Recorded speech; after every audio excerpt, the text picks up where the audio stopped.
खास मेहमान हैं, उनसे आपका परिचय करवा देते हैं।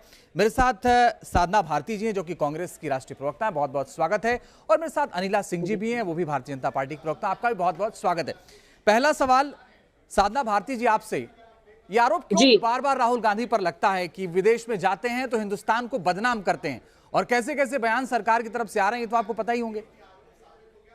देखिए, मैं तो यही कहूंगी कि जब संसद गूंगी और शासन बहरा होने लगता है और कलम की आजादी पर भी पहरा होने लगता है, तब अंतर आ ही जाता है शब्दों की परिभाषा में।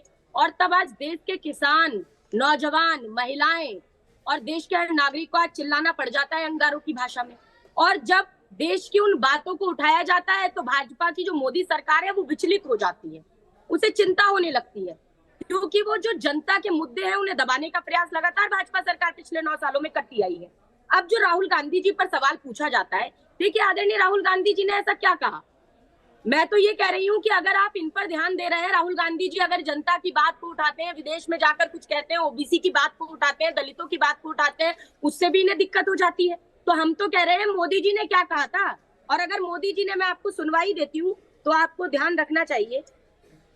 मैं जरूर आपको एक बात बताऊंगी कि मोदी जी ने कहा कि क्या पिछले जन्म में पाप किए थे जो हिंदुस्तान में पैदा होना पड़ा।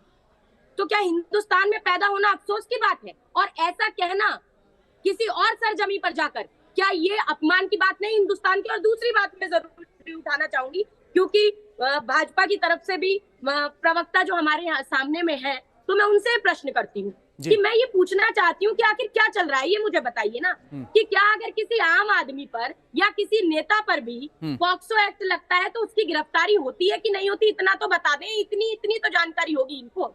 आज तक मैं इनसे कहती आई हूँ लगातार कि भाई आप आइए, आगे माफी मांगिए। कुलदीप सेंगर दोषी साबित हुआ बलात्कार में, लेकिन इन्होंने माफी नहीं मांगी। अब एक नया शगुफा लेकर आए हैं ब्रजभूषण शरण सिंह